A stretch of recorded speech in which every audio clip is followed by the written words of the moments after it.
Alright, ladies and gentlemen, Black Eye Senpai here with a top 8 finisher from the Indiana BCS Regional from August 2017. Dan Wolf.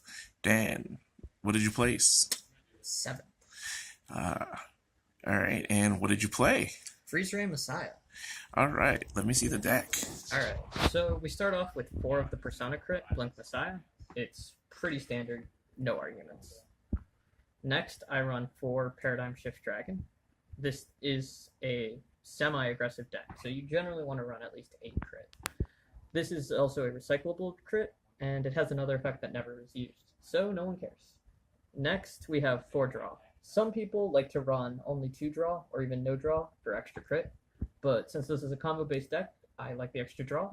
Also, this draw can be shoved into Soul, which is worth even an extra draw, because you play Alter Ego, who draws based on Soul.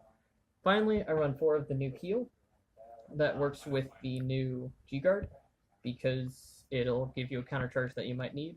It's pretty useful. I found that it was extremely useful at times. Next, we have the best card in the deck, bar none, Sacrifice Messiah.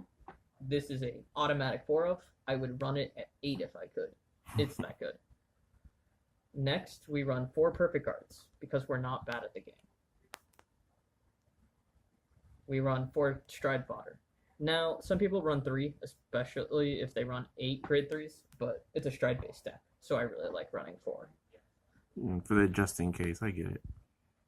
Next, we have a flexible spot of 2 grade 1s. Now, I've seen a lot of stuff run here. I've tried a lot of stuff, but I like Dark Metal Chameleon the best. It's a great target for being locked, which you don't have very many of in the deck. It has resist, which is also very useful at times, and it'll give you a counter charge when it unlocks. All great things. We run 4 Arrestor. It's pretty non-negotiable. You should run 4. It's amazing. There's really not much to be said for it. I run 3 Lady Battler of the Black Dwarf. This card I used to run at 4, but it needs Sacrifice to really show its full potential, and you can't always guarantee you have Sacrifice. So a lot of times it might just end up being a very awkward card to have. There, I cut one.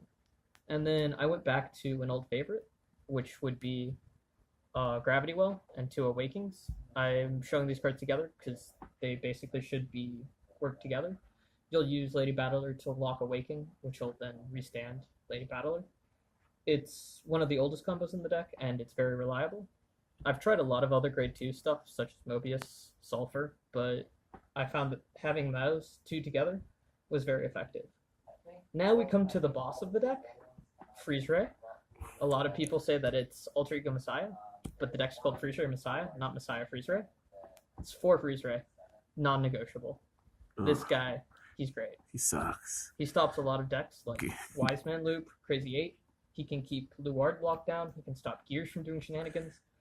He's everything you could want in a boss. Notice you didn't mention Royals there. Yeah, that's gonna stop after next set. Yeah. And then we have 3 of Alter Ego Messiah. He could be run at 4, but again, he's actually not the main boss of the deck, as good as he is. And the reason I run him at 3 is because I like to run this instead of a 4th.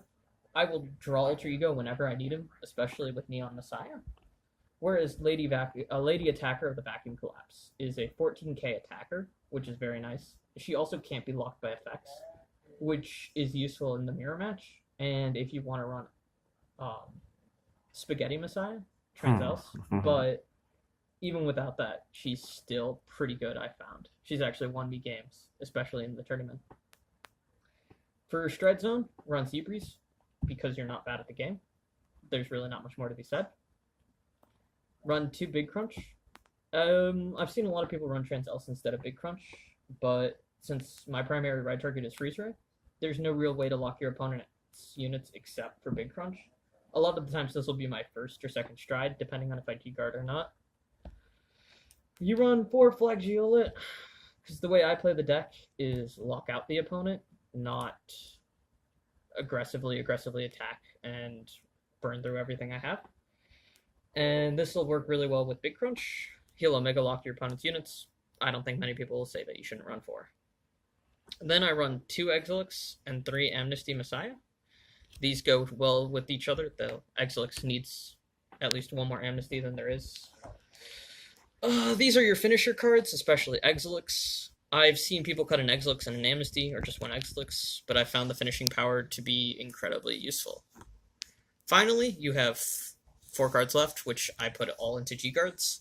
I do one of each: Dismal, Destiny Guardian, Karina, and Maxwell.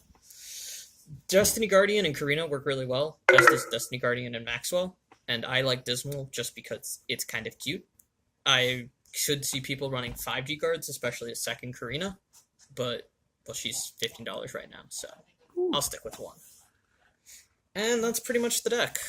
All right. Any shout outs? No. Anybody you want to say hi to?